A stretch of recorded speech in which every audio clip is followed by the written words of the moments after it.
Hello అండి, welcome to our channel. ఈరోజు easy కుకింగ్లో మనం చికెన్ కర్రీ చూడబోతున్నామండి. ఇది చాలా టేస్టీగా ఉంటుంది ఈ కర్రీ. మీరు ఒకసారి ట్రై చేయండి. ఇప్పుడు కడాయి పెట్టి హీట్ అవ్వగానే ఆయిల్ పోసానండి. ఆయిల్ కూడా హీట్ అయింది. ఈ టైంలో మనం ఒక 3 లవంగాలు, చెక్క, ఒక యాలక ఇందులో వేసుకోవాలి.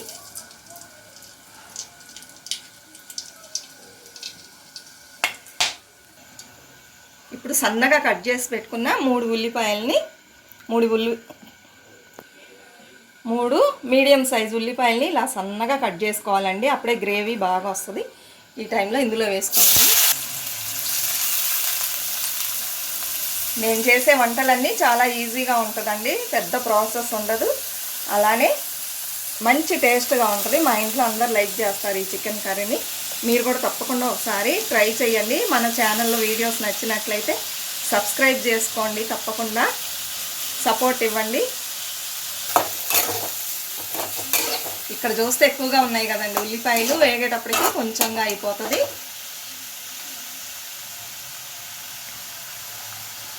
అల్లం వెల్లుల్లి పేస్ట్ అండి. ఇందులో ఇంకా కొంచెం ఇంగ్రీడియంట్స్ నేను యాడ్ చేశాను. కొంచెం జీలకర్ర, కొంచెం సోంబు, ఒకే ఒక లవంగం, చిన్న పచ్చిమిరపకాయ ఇంత పీస్ వేసాను, కొంచెం మిరియాల పొడి వేసాను, అల్లం వెల్లుల్లి ఇవన్నీ పేస్ట్ చేసుకోవాలండి. ఈ మసాలా వలన మంచి టేస్ట్ వస్తుంది అన్నమాట చికెన్ కర్రీ. మీరు కూడా ఒకసారి తప్పకుండా ట్రై చేయండి. ఇప్పుడు ఉల్లిపాయలు వేగుతూ ఉన్నాయి కదా, ఈ టైంలో కొంచెం కళ్ళుప్పు వేసుకోండి. తొందరగా ఉల్లిపాయ అనేది వేగుతుంది.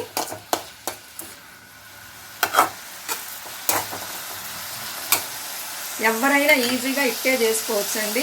ఒక 10 మినిట్స్లో కుక్ అయిపోతుంది. ఉల్లిపాయలు వేగినాయండి. ఇప్పుడు మనం అల్లం వెల్లుల్లి ఇంకా కొన్ని చేర్చి నూరాం కదా, ఆ పేస్ట్ని యాడ్ చేసుకోవాలి. ఇది వచ్చి నేను చిన్న రోల్ ఉంటుంది కదండి కిచెన్లో పెట్టుకునేలాగా, ఆ రోట్లో నూరి వేస్తున్నా. మీరు కూడా అలా నూరుకోండి. మిక్సీలో నూరినట్లయితే అంత టేస్ట్ ఉండదండి. ఎప్పుడైనా ఈ అల్లం వెల్లుల్లి పేస్ట్ అనేది అప్పుడప్పుడు దంచుకొని ఫ్రెష్గా వేసుకున్నారనుకోండి, కూర టేస్ట్ వస్తుంది. చాలామంది 1 మంత్ 1 వీక్ అలా ఫ్రిడ్జ్లో పెట్టుకుంటారు, దానివల్ల టేస్ట్ ఉండదండి. ఇలా దంచుకొని అప్పుడప్పుడు వేసుకోండి. ఇది కొంచెం వేగగానే మనం1 టొమాటో కట్ చేసి పెట్టుకున్నానండి, అది కరివేపాకు వేస్తాను. ఇదేమంటే 250 గ్రామ్ చికెన్కి ఇవండి కొలతలు. చూసారా ఉల్లిపాయలు తగ్గిపోయినాయి, వేగిందండి. ఈ టైంలో మనం 1 టొమాటో యాడ్ చేస్తున్నాం. ఎక్కువ యాడ్ చేసినా కూడా తీపి వస్తుంది, అందుకని శుభ్రంగా టొమాటోలో ఉన్న సీడ్స్ అన్నీ తీసేసి వేయండి. ఇది వేగాలి. కొంచెం వేగిన తర్వాత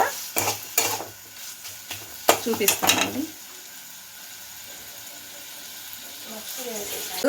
పసుపు యాడ్ చేసుకోండి.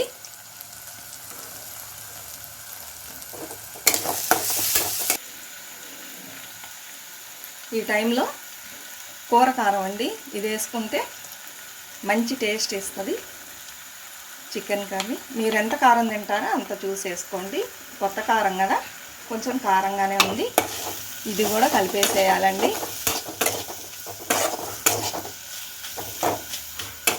పచ్చి వాసన పోవాలి, కారం యొక్క పచ్చి వాసన. ఇప్పుడు కొంచెం నీళ్ళని ఇలా చల్లుకొని దీన్ని ఇలా కలిపేసేయండి. కొంచెం కారం ఇందులోనే బాగా కలవాలి.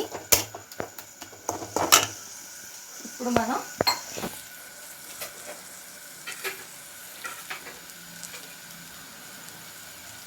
ఈ టైంలో బాగా వాష్ చేసి పెట్టుకున్న చికెన్ని బాగా క్లీన్ చేసానండి. ఈ చికెన్ని ఇందులో వేసేసుకోవాలి. వేసేసుకొని బాగా కలపండి.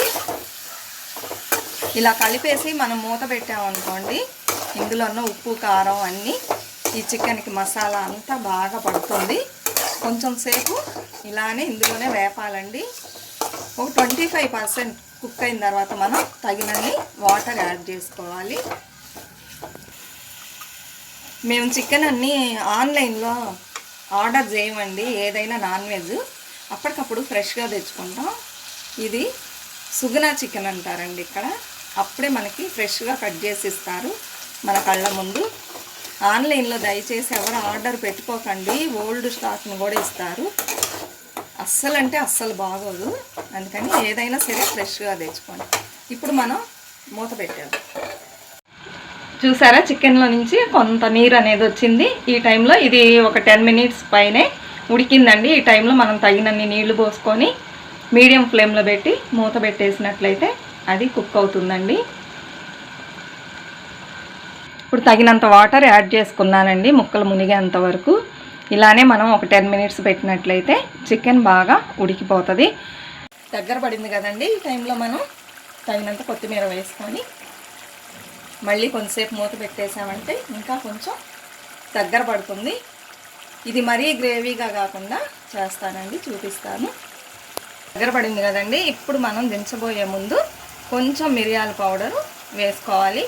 లేకపోతే మనం అల్లం వెల్లుల్లి పేస్ట్ నూరేటప్పుడు కూడా మనం ఈ మిరియాలు వేసి నూరుకోవచ్చు, ఎలా అయినా చేసుకోవచ్చు. అయితే నాన్ వెజ్లో మిరియాలు చేరాలండి, అప్పుడే టేస్ట్ వస్తుంది. ముఖ్యంగా చికెన్కి మనం ఇలా హోటల్స్కి వెళ్ళి డబ్బును వేస్ట్ చేస్తూ ఏది పడితే అది తినకుండా ఇంట్లో వాళ్ళు అడిగినప్పుడు ఇలా తెచ్చుకొని ఫ్రెష్గా చేసి ఇచ్చినట్లయితే మంచి టేస్ట్గా ఉంటుంది, హెల్తీగా కూడా ఉంటుంది. మీరు కూడా ఇలా ఇంట్లో చేసుకొని మీ పిల్లలకి మీరు పెట్టి తినండి. దీన్ని చపాతీలో కూడా సైడ్ డిష్గా పెట్టుకొని తినొచ్చండి. అంతే, ఇంకొక 2 మినిట్స్ ఉంచి దించేస్తాను. ఈ వీడియో మీకు నచ్చినట్లయితే తప్పకుండా లైక్ ఇచ్చి సపోర్ట్ చేయండి, సబ్స్క్రైబ్ చేసుకోండి. మరొక మంచి రెసిపీతో మళ్ళీ కలుద్దాం. అంతవరకు బాయ్ ఫ్రెండ్స్.